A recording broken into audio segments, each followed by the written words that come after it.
जिन rules को हम change नहीं कर सकते, जो कि सीपीसी पर, सीपीसी या सिविल सूट पर एप्लीकेबल होते ही होते हैं। और उसके पीछे रीजन ये है कि अगर हर एक चीज, जैसे कि सेक्शन 10, 11, 12 अगर नहीं होगा तो हम यहाँ पर इवन 13, 14, तो यहाँ पर हम सूट्स के बारे में कैसे डिसाइड करेंगे कि कौन सा सूट के लिए ऑलरेडी केस लग चुका है या डिग्री हो चुका है या उसकी पेंडेंसी है या फिर वो उसी से रिलेटेड है, तो हमें उसे उसी में शामिल कर लेना चाहिए। अगर इन चीजों के लिए हम एक रूल नहीं होगा, आप उस चीज की वैल्यू अगर समझेंगे कि सेक्शन 10, 11, 12 क्या कहता है, तो आपको बहुत इजीली चीजें समझ में आएंगी। जैसे कि सेक्शन 10 हमारा यही बोलता है कि during the pendency same case आप फाइल नहीं करेंगे। 11 ये बोलता है कि डिग्री होने के बाद आप सेम केस फाइल नहीं करेंगे। 12 ये बोलता है कि उसी से मिलता जुलता केस आप फाइल नहीं करेंगे, जो इशू या क्लेम आपको लगाने थे आप उसी में लगा दीजिए। ठीक, 10, 11, 12 क्लियर है सभी को? आई डोंट थिंक कि अब शायद कोई प्रॉब्लम होगा। अगर किसी को अभी भी प्रॉब्लम है तो हम अभी भी डिस्कस कर सकते हैं।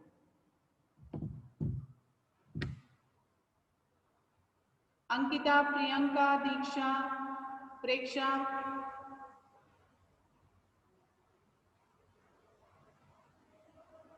किसी को कोई प्रॉब्लम है? Vinod,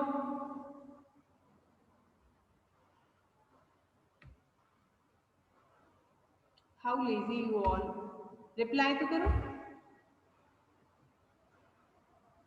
no ma'am, no problem. चलिए, तो सेक्शन 10, 11, 12, 13 और 14, हाँ 13 और 14 आपका जो फॉरेन जजमेंट है उससे रिलेटेड है। फॉरेन जजमेंट एक्सेप्टेड होंगे कब? जब वो कंक्लूसिव हो। वो भी कब होंगे? जब वो किसी तरह के फ्रॉड से नहीं दिए गए हो, किसी तरह का उसमें नेचुरल जस्टिस के अगेंस्ट नहीं हो या कोई और प्रॉब्लम नहीं हो, जो कि हमने सेक्शन 13 में अच्छे से रीड किया है। अगर उसके अकॉर्डिंग कोई ऐसी डिग्री है या कोई ऐसा जजमेंट है जो अचीव किया गया है फ्रॉड से, नेचुरल जस्टिस के अगेंस्ट, इंटरनेशनल लॉ के अगेंस्ट, इंडियन लॉ के अगेंस्ट, उन कंडीशन में वो एक्सेप्टेड नहीं होगा, अदरवाइज फॉरेन जजमेंट को भी एक्सेप्ट किया जाएगा। इसी तरह अगर कोई फॉरेन जजमेंट की सर्टिफाइड कॉपी सेक्शन 14 के अकॉर्डिंग अगर कोई सर्टिफाइड कॉपी पेश की जाती है किसी भी कोर्ट में, तो उसके लिए जो प्रिजम्पशन होगा, उपधारणा होगी, वो क्या होगी कि ये जो सर्टिफाइड कॉपी है ये सही है। फर्स्ट जो क्वेश्चन होगा, फर्स्ट जो प्रिजम्पशन होगा, जैसे हम किसी को देखकर एक लगाते हैं ना, एक उपधारणा बना लेते हैं कि ये व्यक्ति कैसा होगा, तो यहाँ पर उस सर्टिफाइड कॉपी को देखकर सबसे पहला जो प्रिजम्पशन किया जाएगा वो कोर्ट का ये होगा कि ये सही है। अब उसके सही होने पे क्वेश्चन तब अराइज होगा जब कोई उसके सही होने पर क्वेश्चन करता है। अगर मैं डिपेंडेंट हूं, मैं ये बोलूं कि जो फॉरेन जजमेंट पेश किया गया है अगर वो सही नहीं है, तो कब? जब मैंने ये क्वेश्चन अराइज किया है कि ये जजमेंट सही नहीं है, तो अब मुझे प्रूव भी करना होगा कि ये जो जजमेंट है ये सही नहीं है। इसलिए सबसे पहला जो प्रिजम्पशन होगा ये यही होगा कि जो भी सर्टिफाइड कॉपीज पेश की गई हैं वो पूरी तरह से सही।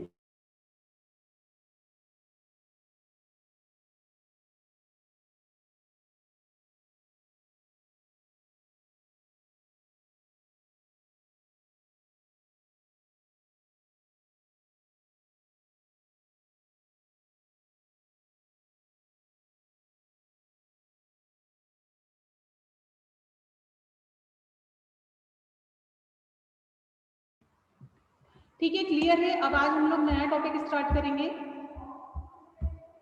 सेक्शन 15 से।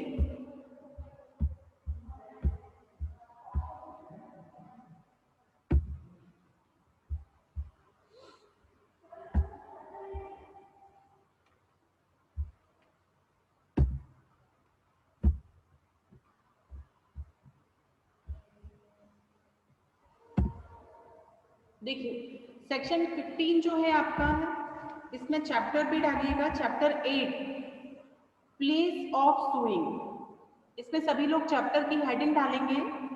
चैप्टर 8 अध्याय 8 बात संस्थित करने का स्थान, place of suing. Section 15 to 21 ये हमें बताता है कि सूट कहाँ फाइल किया जाएगा। देखिए, सबसे बड़ी जो चीज होती है वो होती है ज्यूरिसडिक्शन की। ये कौन सा बच्चा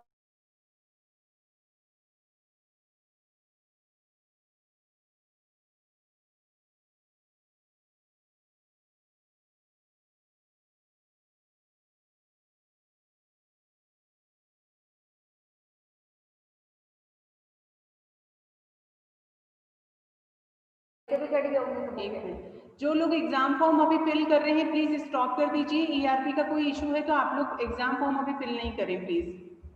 जिन लोग का बीए और बीबीए के आई थिंक बच्चे हैं उसमें, तो आप लोग को जब तक इन्फॉर्म नहीं कर दिया जाए आप लोग एग्जाम फॉर्म फिल नहीं करें प्लीज। ईआरपी में कोई इशू है, अभी टेक्निकल प्रॉब्लम आया है इसलिए, एलएलबी स्पेशली, ठीक है। और जिन लोगों का हो गया है उन लोगों का फिर देखते हैं क्या इशू आ रहा है।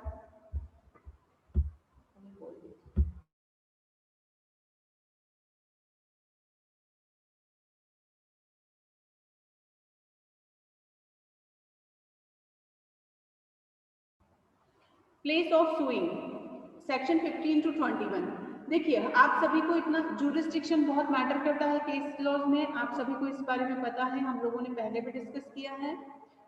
पर हर कोई केस हर कोई सुन लेता है। अभी सीआरपी से भी पढ़ ही रहे हो आप लोग, देख रहे हैं कि क्रिमिनल केस के लिए भी एक सीक्वेंस है हमारे पास। ऐसा तो नहीं है ना कि हम सीधे हर कोई केस सुप्रीम कोर्ट में जाकर फाइल कर दें या हाई कोर्ट में जाकर फाइल कर दें या सीधे सेशन में कोई केस चला जाए, ऐसा तो नहीं होता है क्रिमिनल में भी। इवन ना सिविल में होता है कि आप सबसे पहले फर्स्ट क्लास मजिस्ट्रेट के पास चले जाएंगे चाहे उसको जुरिस्डिक्शन है या नहीं। तो ऑलरेडी हम ये चीजें जुरिस्डिक्शन वाले पोर्शन में पढ़ चुके हैं कि हर व्यक्ति का, व्यक्ति इन द सेंस कि हर कोर्ट का यहाँ पर जुरिस्डिक्शन ऑलरेडी डिसाइडेड है कि अगर अमाउंट कम है, सबसे कम अमाउंट का अगर केस है 5,000 तक का है या उससे ज्यादा का है, या जो भी अमाउंट डिसाइडेड है according to rule and norms, उस हिसाब से केस फाइल किए जाएंगे। अब सबसे पहले सेक्शन 15 आपका ये बोलता है वह न्यायालय जिसमें बात संस्थित किया जाए। अब सबसे पहले कहाँ किया जाएगा, क्योंकि सिविल में सबसे ज्यादा जो मैटर करता है वो आपका आर्थिक क्षेत्राधिकार, पेक्यूनरी जुरिस्डिक्शन, टेरिटोरियल तो करता ही करता है बट पेक्यूनरी भी बहुत करता है।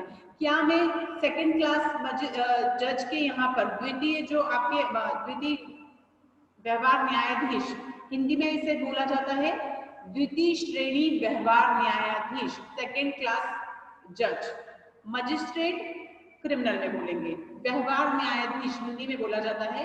तो सबसे पहले जैसे मान लीजिए कि 5,000 तक के जितने भी केस हैं कहाँ पर लगाए जाएंगे, आपकी द्वितीय श्रेणी के न्यायालय में संस्थित किए जाएंगे, ठीक। क्योंकि यहाँ पर हमारे लिए सबसे ज्यादा मैटर करता है। अब जैसे सेकंड क्लास मजिस्ट्रेट की हम मान लीजिए मैं 10 लाख रुपए तक का केस फाइल कर दूं तो ये उनके ज्यूरिसडिक्शन से बाहर है, और अगर वो जजमेंट दे भी दे देते हैं तो जो भी डिग्री आपके पास आती है वो वैलिड नहीं मानी जाएगी, है ना।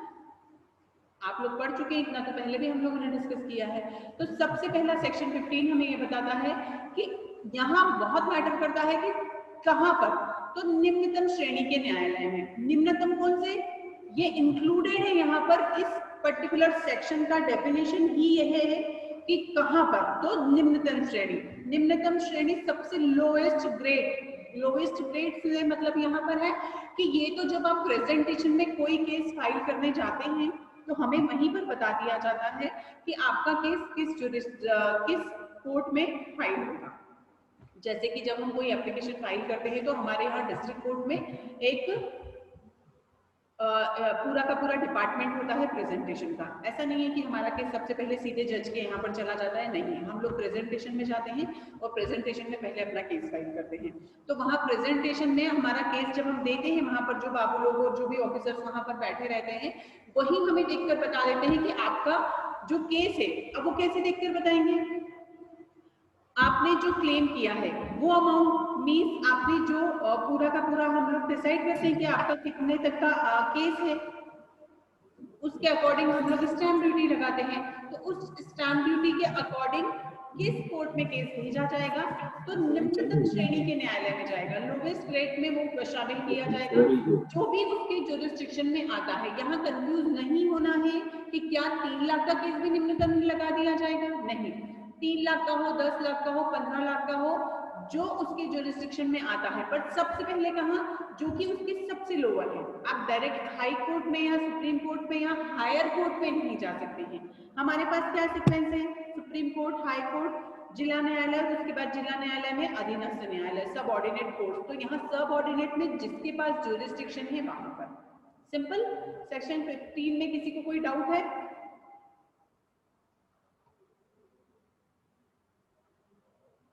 रिपीट करना है इसे या सभी को क्लियर हुआ है? कोई एक मुझे रिप्लाई करे। किस्म क्लियर है। गुड।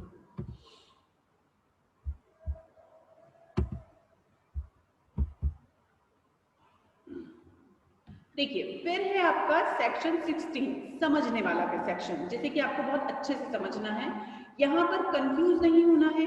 देखिए सिविल कोर्ट में दो तरह के केस फाइल होते हैं, एक होते हैं मूवेबल प्रॉपर्टी के लिए, एक होते हैं इमूवेबल प्रॉपर्टी के लिए, है ना। अब मूवेबल और इमूवेबल, अब जैसे कि मूवेबल और इमूवेबल में डिफरेंस क्या है, सभी को पता है। मूवेबल प्रॉपर्टी कौन सी होती है, चल संपत्ति। चल संपत्ति जैसे कि मान लीजिए कोई बैंक में पैसा रखा हुआ है और उस पैसे से रिलेटेड कोई इशू है, या उस बैंक अकाउंट से रिलेटेड कोई इशू है, या किसी से कोई पैसों का लेन देन हुआ है उससे रिलेटेड कोई इशू है, ट्रांजैक्शन से लेकर है, किसी पर्टिकुलर अमाउंट को लेकर कोई ब्रीच ऑफ कॉन्ट्रैक्ट हुआ है उसको लेकर है, वो सारे मूवेबल प्रॉपर्टी में चले जाते हैं। इमूवेबल प्रॉपर्टी में तो ऑलरेडी हमारे लिए सीधा सा सिंपल सा गणित है यहाँ पर कि इमूवेबल प्रॉपर्टी वो जो जहाँ पर स्थित है, जैसे कि मान लीजिए कि किसी का घर है, अब वो किस शहर में स्थित है तो वहां पर जो केस होगा वो कहाँ फाइल होगा, वहां पर फाइल होगा, है ना। तो मूवेबल और इमूवेबल प्रॉपर्टी के दो तरह के केस होते हैं सिविल में, एक होता है फॉर मूवेबल प्रॉपर्टी, एक होता है इमूवेबल प्रॉपर्टी। और इसके अलावा जो होते हैं सिविल रॉन्ग से जुड़े हुए, सिविल रॉन्ग मीन्स अकृत्य, दुष्कृत्य, जो कि टॉर्ट्स में आपने पढ़े हैं, जैसे कि मानहानि से संबंधित हुए, है ना, किसी व्यक्ति को लेकर सिविल रॉन्ग से रिलेटेड जो केस लॉज होंगे वो, जो कि क्रिमिनल नहीं है, जो आपराधिक की श्रेणी में नहीं आते हैं। तो हमारे पास कितने तरह के केस हो गए यहाँ पर, एक हो गया इमूवेबल प्रॉपर्टी के लिए, मूवेबल प्रॉपर्टी के लिए व्यक्ति से संबंधित हो गया, और जो पर्टिकुलर सिविल रॉन्ग है उससे रिलेटेड हो गए। तो यहाँ हम इस सीक्वेंस में देखेंगे, जैसे सेक्शन 16 हमें बताता है कि केस जो भी section 16 cause a to deals with the matter of immovable property, यहाँ पर सबसे ज्यादा जो मैटर करता है वो होता है विषय वस्तु, सब्जेक्ट मैटर। देखिए अगर कोई प्रॉपर्टी का विषय है या कोई प्रॉपर्टी से रिलेटेड कोई मैटर है, तो अभी यहाँ पर केस कहाँ फाइल हो सकता है, जहां पर वो प्रॉपर्टी है। हम फिर से आप लोग रिकॉल कर लीजिए कि हम पढ़ ही क्या रहे हैं, हमारा चैप्टर ही किस चीज से रिलेटेड है, प्लेस ऑफ सुइंग, कहाँ पर केस फाइल किया जा सकता है। यहाँ पर सिर्फ अभी आपको इतना ही दिमाग लगाना है, इससे ज्यादा नहीं चलना है। सिर्फ आपको ये ध्यान रखना है कि हम लोग सिर्फ उस प्लेस के बारे में बात कर रहे हैं कहाँ पर हम कोई सिविल सूट फाइल कर सकते हैं, चाहे वो इमूवेबल प्रॉपर्टी का हो, चाहे वो मूवेबल प्रॉपर्टी का हो, चाहे वो सिविल रॉन्ग का हो, चाहे वो किसी व्यक्ति के साथ कोई पर्टिकुलर मानहानि से संबंधित क्यों ना हो। तो यहाँ पर ये सारे केस कहाँ फाइल किए जाएंगे, ये सेक्शन 15 से लेकर 21 में हमें बताया गया है। 15 हमें कहता है कि सूट वहीं फाइल होगा जो सबसे लोवेस्ट ग्रेड का आपका कोर्ट है। 16 हमें ये बताता है कि केस सबसे पहले सब्जेक्ट मैटर जहां पर है इमूवेबल प्रॉपर्टी से रिलेटेड, अगर कोई सब्जेक्ट मैटर है तो वहां कहां पर, for the recovery of immovable property with और विदाउट रेंट और प्रॉफिट। कहां हम से सूट फाइल कर सकते हैं, जहां की इमूवेबल प्रॉपर्टी हो। फिर वो इमूवेबल प्रॉपर्टी के लिए अगर for the partition of immovable property, उसके विभाजन के लिए अगर केस फाइल करना है तो भी वही किया जा सकता है।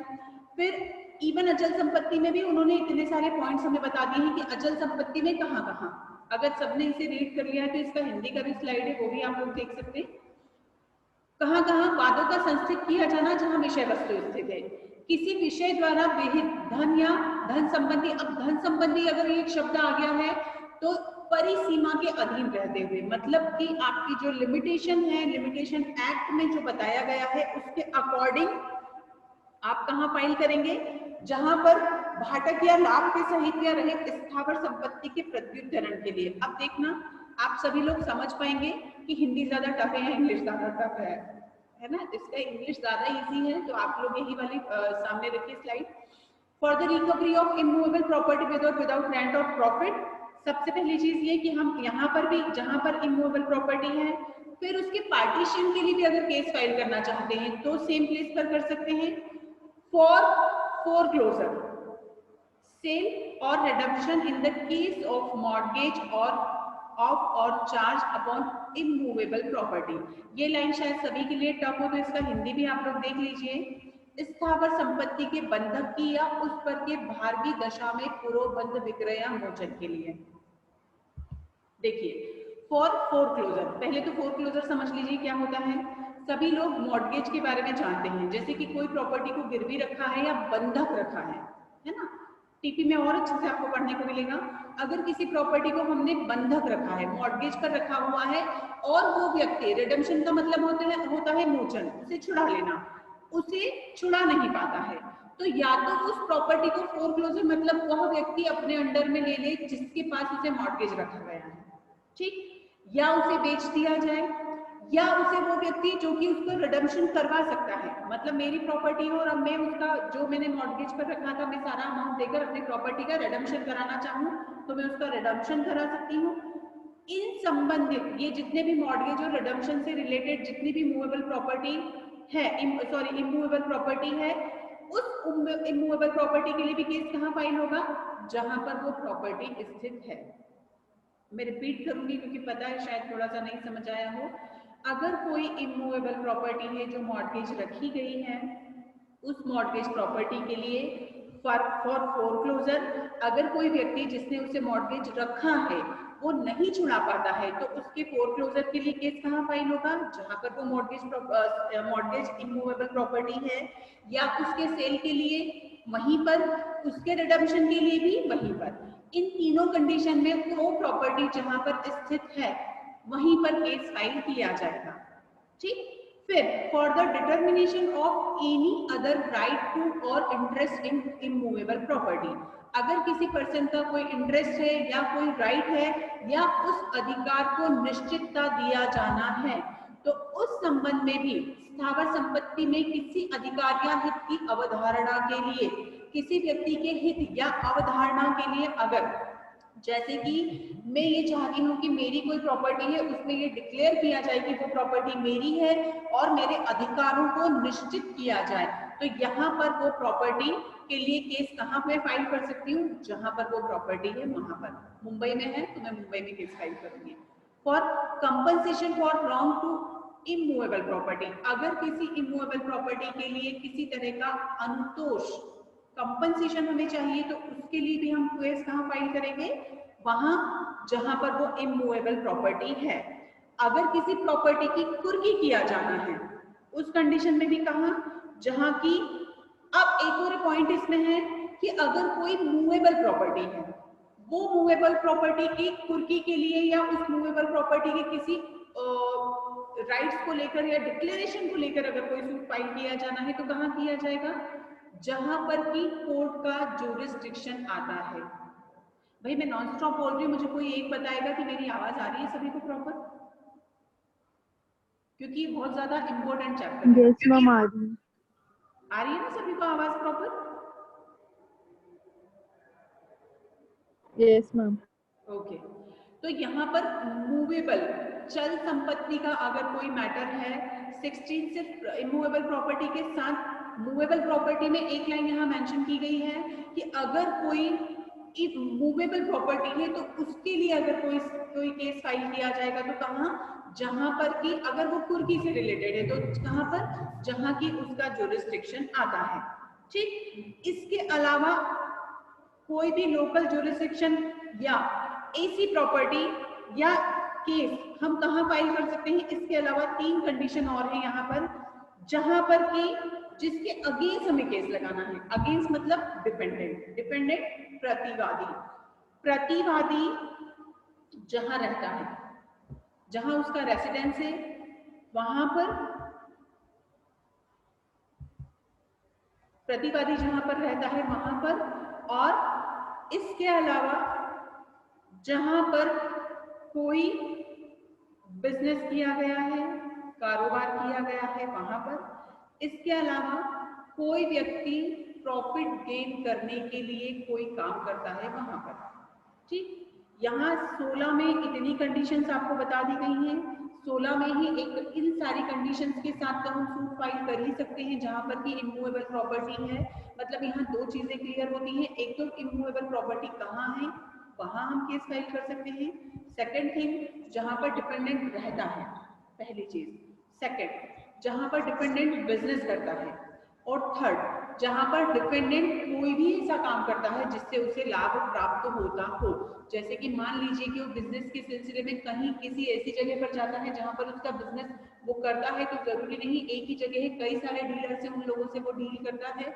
तो जहां जिस भी डीलर के साथ उसकी डील हुई है, चाहे उसका बिजनेस वहां पर नहीं किसी और जगह पर है, तो जिसके साथ उसकी डील जहां पर हुई है, वहां पर प्लेंटिफ जिस जगह पर डील हुई है, वहां पर उस प्लेंटिफ डिपेंडेंट के अगेंस्ट केस फाइल कर सकता है। क्लियर है? रिपीट करूं? समझ में आया सभी को? इसी के साथ आपका 17 ये बोलता है, देखिए यहाँ क्लियर है, किसी को कोई प्रॉब्लम है इसमें तो मैं रिपीट कर दूंगी, आप लोग फिर से सुन सकते हैं। मैम जो आपने एफ वाला पॉइंट बताया था, ये कुर्की का अर्थ क्या होता है? कुर्की क्या होता है, जैसे मान लीजिए कि मुझे कोई तुम्हारे ही अगेंस्ट, जैसे कि कोई प्रॉपर्टी है ना, या रिकवरी का मैंने किसी के अगेंस्ट सूट लगाया है, मुझे रिकवरी चाहिए 10 लाख रुपए की, रिकवरी का सूट लगाया, सामने वाले के अगेंस्ट। हाँ भैया। हेलो, सामने वाले के अगेंस्ट में मुझे डिग्री मिल गया है, ठीक। अब डिग्री मिल गया है तो क्या सिर्फ डिग्री में तो ये डिक्लेयर हुआ है कि हाँ मैं सामने वाले से या डिपेंडेंट से 10 लाख रुपए लेने के लिए एलिजिबल हूँ। इस केस में ये प्रूफ हो चुका है कि हाँ मैं यहाँ पर डिग्री होल्डर हूँ और इस व्यक्ति से मुझे 10 लाख रुपया लेना है, ठीक। अब वो डिग्री मुझे मिल गया है तो वो डिग्री मुझे 10 लाख रुपए थोड़ी ना दे रहा है, वो तो मुझे कोर्ट ने तो मुझे क्या दिया है, ये अधिकार दिया है कि हाँ इस डिग्री के साथ अब मैं इस व्यक्ति से 10 लाख रुपए ले सकती हूँ। मतलब कि मैं झूठ नहीं कह रही थी, यहाँ पर मैंने जो केस फाइल किया वो सही था, मेरे फेवर में डिग्री हुआ। अब डिग्री मुझे मिला है तो ये मुझे एक अधिकार मिला है इस डिग्री के साथ कि मैं उस व्यक्ति से 10 लाख रुपए ले सकती हूँ। अब मैं कैसे लूंगी? अब मैं ऑर्डर 21 में एग्जीक्यूशन उस डिग्री के निष्पादन के लिए केस फाइल करूंगी, ठीक। सामने वाले के अगेंस्ट मैंने केस फाइल किया डिग्री का, सॉरी एग्जीक्यूशन का। अब उसके बाद भी वो डिपेंडेंट जो है मुझे पैसा नहीं देता है, केस चलता है, समन्स जाते हैं, बार बार केस चलता है, कुछ नहीं होता है, सामने वाला अपीयर नहीं होता है। तो एक टाइम के बाद क्या होगा, कोर्ट ये ऑर्डर कर सकता है कि उसकी प्रॉपर्टी को नीलाम करके, कुर्क करके और मुझे वो पैसा दिलवाया जाए। उसे बोला जाता है कुर्की। हम देखते हैं ना कि कुर्की की जाती है। अब यहाँ पर कोर्ट का व्यक्ति जाएगा, उस प्रॉपर्टी को सील करेगा और उसके बाद उसकी कुर्की करके जो अमाउंट आएगा वो मुझे वो दिलवाएगा। तो यहाँ पर हमारे पास जो आज्ञप्ति है, जो डिक्री है, वो क्या होता है, एक अधिकार होता है। हमने डिक्री की डेफिनेशन में मैंने आपको क्लियर भी कहा था कि वो हमें पैसे नहीं दे रहा है डायरेक्ट, वो हमें अधिकार दे रहा है उस व्यक्ति से पैसे लेने का। किसके? डिक्री होल्डर तो मैं हूँ और किसकी के अगेंस्ट में डिक्री हुई है, तो जिसके अगेंस्ट में हुई है। अब मैं अब मैं ऑर्डर 21 में एग्जीक्यूशन का सूट फाइल करूंगी और उसके बाद भी वो व्यक्ति नहीं देता है तो कोर्ट एक टाइम के बाद उसकी प्रॉपर्टी को कुर्क करके और मुझे मेरा पैसा दिलवाएगी। तो ये होती है कुर्की। और किसी की भी इमूवेबल मूवेबल हर तरह की प्रॉपर्टी की जा सकती है। इवन मैं आपको बता दूं कि अगर कोई जमानतदार होते हैं ना, सिक्योरिटी होती है, जैसे कि गारंटीड जो होते हैं, अगर यहाँ पर डिपेंडेंट अपीयर नहीं होता है और किसी ने उसकी गारंटी दी है तो उस व्यक्ति की भी प्रॉपर्टी को कुर्क किया जा सकता है और मुझे मेरा पैसा दिया जा सकता है। ये तक भी होता है। तो ये सिविल सूट का एक प्रोसीजर है, अभी आगे आपको और डिटेल में पढ़ने को मिलेगा। क्लियर है यहाँ तक? फिर है आपका सेक्शन 17। सेक्शन 17 ये बोलता है कि मान लीजिए कोई ऐसी प्रॉपर्टी है जहां 2 ज्यूरिसडिक्शन आते हैं। प्रॉपर्टी ऐसी है जिसमें कि 2 कोर्ट है और 2 कोर्टों का ज्यूरिसडिक्शन आता है, तो अभी कहाँ जाएगा भाई? उसका पेक्यूलियरी ज्यूरिसडिक्शन क्लियर नहीं है, या उसकी प्रॉपर्टी जो स्थित है जहां पर, वहां पर भी कंफ्यूजन है कि वो प्रॉपर्टी आती कहाँ है, या फिर वो 2 हिस्सों में है। तो यहाँ सेक्शन 17 हमें अलाउ करता है कि हम दोनों में से कहीं भी केस फाइल कर सकते हैं। किसी तरह का डाउट नहीं रखना है यहाँ पर। अगर कोई भी केस ऐसा है तो यहाँ पर कोई भी अगर प्रॉपर्टी है तो जिसके भी वो ज्यूरिसडिक्शन में आती है, चाहे उसका कुछ पार्ट भी क्यों ना आता हो, आप वहां वो केस फाइल कर सकते हैं।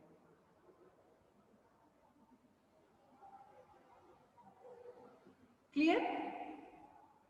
अब 18 भी इसी में शामिल है। 18 ये कहता है कि मान लीजिए कि निश्चित ही नहीं है, कि ज्यूरिसडिक्शन ही क्लियर नहीं है, अभी यहाँ तो दो जगहों पर हो रहा था कि दो हिस्सों में हो रहा था, जैसे कि कोई ऐसी प्रॉपर्टी है जो आधी देवास जिले में आती है और आधी इंदौर जिले में आती है, तो आधी देवास जिले में है तो आप इंदौर या देवास कहीं पर भी केस लगा दो।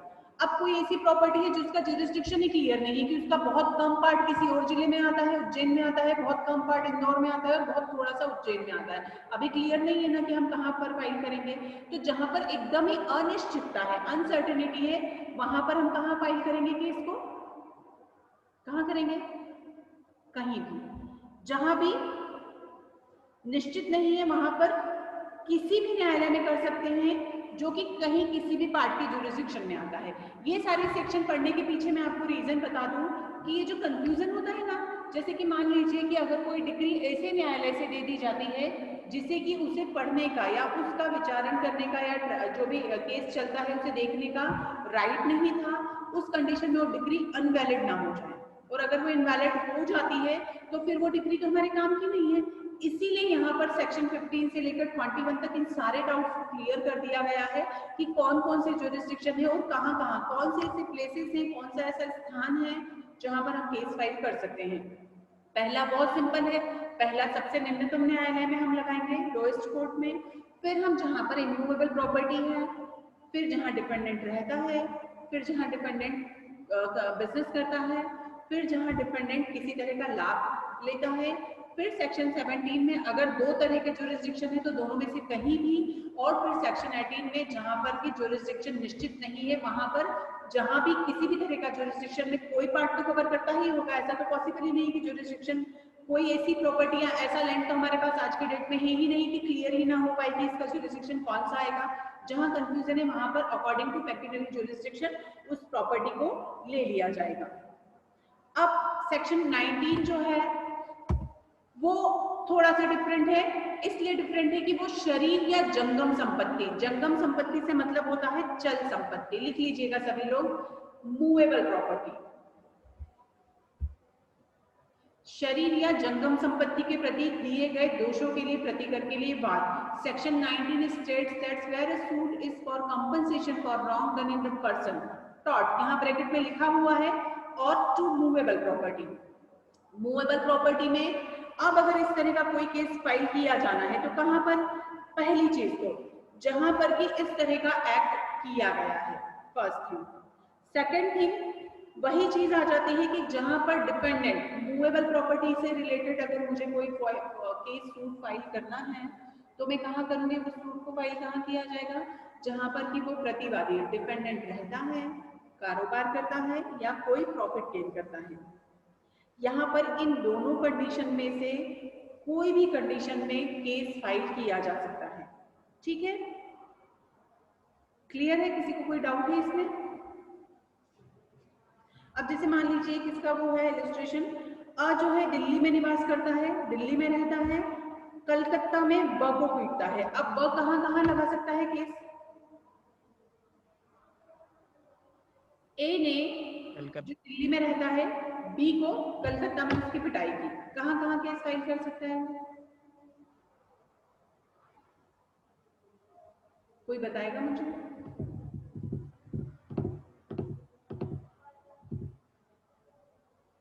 मैम दोनों जगह लगा सकता है, कलकत्ता दिल्ली में दोनों, दिल्ली और कलकत्ता दोनों में लगा सकता है, सिंपल।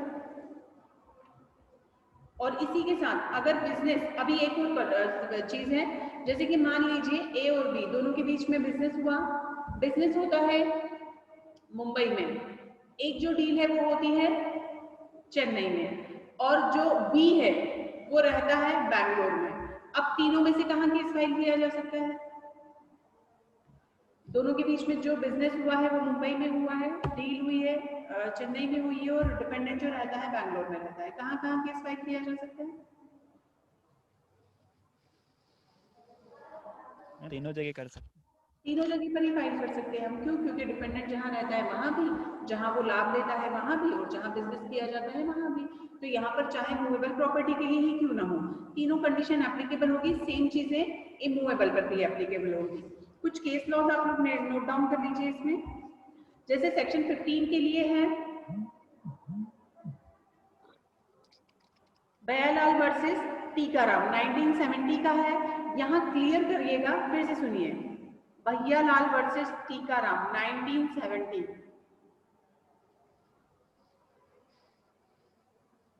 देखिए सेक्शन 15 जो है हमारा, वो जुरिस्डिक्शन की बात नहीं कर रहा, वो एक प्रोसीजर की बात करता है। सेक्शन 15 पर्टिकुलर ये जो केस है ये किससे रिलेटेड है कि जो सेक्शन 15 है ये हमें बताता है कि यहाँ पर एक प्रोसीजर है, उस प्रोसीजर को हमें फॉलो करना है।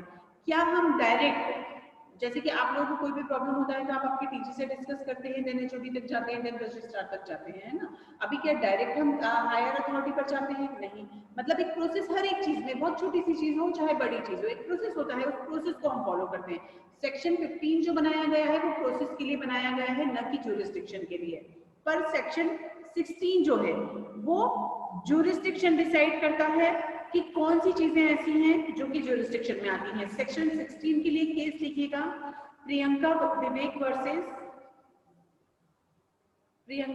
वर्सेस नीरू मलिक,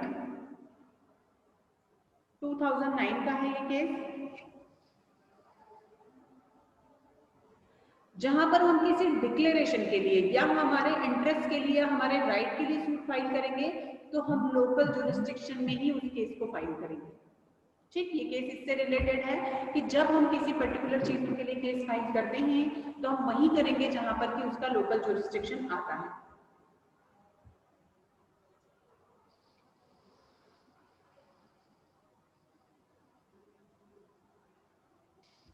सेक्शन 17 के लिए केस लिखिएगा, Diwan Izzat Rai Nanda versus Diwan Iqbal Nandanath and others. यहाँ पर दिल्ली हाईकोर्ट का ज्यूरिसडिक्शन को डिसाइड किया गया था, क्योंकि अगर कोई प्रॉपर्टी अलग अलग, दिल्ली जालंधर और जम्मू कश्मीर अलग अलग प्रॉपर्टी का पार्टीशन से रिलेटेड केस फाइल किया गया था, क्योंकि प्रॉपर्टी अलग अलग जगह पर थी और उसके लिए केस सिर्फ दिल्ली हाईकोर्ट में फाइल किया गया था। तो यहाँ पर क्या दिल्ली में किया जा सकता है? तो यहाँ डिक्लेयर किया गया कि यस, दिल्ली हाईकोर्ट इन सभी अलग अलग प्रॉपर्टी के पार्टीशन को सुनने के लिए उसका ज्यूरिसडिक्शन वैलिड है। मैम एक बार केस का नाम रिपीट कर दीजिए। क्या हुआ बेटा, आवाज आ रही है? मैम केस का नाम एक बार फिर से रिपीट कर दीजिए। Diwan Izzat Rai Nanda versus Diwan Iqbal Nath Nanda and others. इसका AIR लिखना 1981।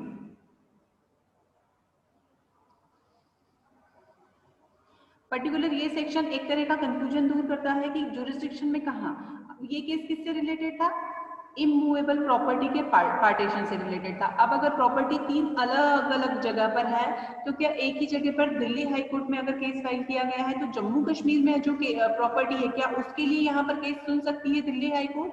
तो यहाँ ये डिक्लेयर किया गया था कि यस, दिल्ली हाई कोर्ट उस केस को सुन सकता है ना। इसके आगे का हम लोग कल पढ़ेंगे, क्योंकि 19 तक हमने सेक्शन पढ़े हैं और आई थिंक सभी को समझ भी आया होगा। 20 और सुन लीजिए, 2 मिनट का टाइम है हमारे पास। अन्य विवाद वहां संस्थित किए जा सकेंगे जहां प्रतिवादी निवास करते हैं या वाद हेतु पैदा होता है। देखिए प्रतिवादी निवास करता है, आप लोगों को पता है section 20 of the act covers all the other cases not covered by any of the earlier discussed provision। अगर बाय चांस कोई ऐसी चीजें हैं जो कि 15, 16, 17, 18 और 19 में मेंशन नहीं है, इसके अलावा अगर और कोई नया चीज आता है तो वो केस कहाँ फाइल किया जाएगा? वेयर, जहां पर डिपेंडेंट रहता है, पहली चीज तो। सेकंड, जहां कॉज ऑफ एक्शन अराइज होता है, सबसे खास चीज। आप इसे 20 को हाईलाइट करिएगा कॉज ऑफ एक्शन के नाम से, 19 को हाईलाइट करिएगा टॉर्ट्स के नाम से, 18 को हाईलाइट करिएगा अनसर्टेन ज्यूरिसडिक्शन के नाम से, 17 को हाईलाइट करिएगा वेयर ज्यादा ज्यूरिसडिक्शन आते हैं, वेयर 2 ज्यूरिसडिक्शन, जहां पर 2 से या 2 से ज्यादा ज्यूरिसडिक्शन है वहां, और 17 को हाईलाइट करिएगा for subject matter of immovable property. 15 lowest code. तो ये सीक्वेंस में जब आप चलेंगे तो आपको इजीली चीजें याद भी रहेंगी और बहुत अच्छे से समझ भी आएगा, है ना। 20 हमें क्या कहता है कि जितनी भी सेक्शंस हमने अभी पढ़े हैं 15, 16, 17, 18, 19, उसके अलावा अगर और भी कोई इशू है जो कि उनमें डिस्कस नहीं है या उससे कवर नहीं करते हैं, तो अभी प्लांटिक को क्या राइट है, वो वहां केस फाइल कर सकता है जहां पर कि प्रतिवादी रहता है। अभी प्रतिवादी एक है या एक से ज्यादा है तो कहीं भी, है ना, जो कि उस केस में आते हैं। या देखिए, प्रतिवादी के रहने के साथ रिसाइड्स और कैरीज ऑन बिजनेस और personally works for gain. Personally works for gain means जहां वो किसी भी तरह का प्रॉफिट गेन करता है। और सबसे खास जो चीज होती है वो सबसे लास्ट की एक लाइन है, the cause of action Holi और इन पार्ट अराइजेस। जहां कोई वाद हेतु मतलब cause of action. Cause of action, breach of contract हुआ, कॉज ऑफ एक्शन हुआ। किसी ने किसी को फ्रॉड किया, कॉज ऑफ एक्शन हुआ। किसी को चीट किया, कॉज ऑफ एक्शन हुआ। किसी ने किसी का पोजीशन ले लिया, कॉज ऑफ एक्शन हुआ। कहीं पर डिक्लेरेशन करवाना है, कॉज ऑफ एक्शन है। मीन्स यहाँ वो सारी चीजें जो कि आपके अधिकार के संबंध में कोई ऐसा हर्डल डालती हैं कि उसके रिलेशन में अब हमें केस फाइल करना होगा, तो उस कंडीशन में हम क्या करेंगे, वहां पर केस फाइल करेंगे जहां पर उसका कॉज ऑफ एक्शन अराइज होता है। ठीक है, तो यहाँ मुझे नहीं लगता कि किसी को आज की पर्टिकुलर चीजों में प्रॉब्लम है। अगर किसी को भी है तो अभी भी 2 मिनट है हमारे पास। समझ में आया सभी को? प्लीज मुझे थंब दिखा दीजिए भाई अगर सभी को समझ आया है तो।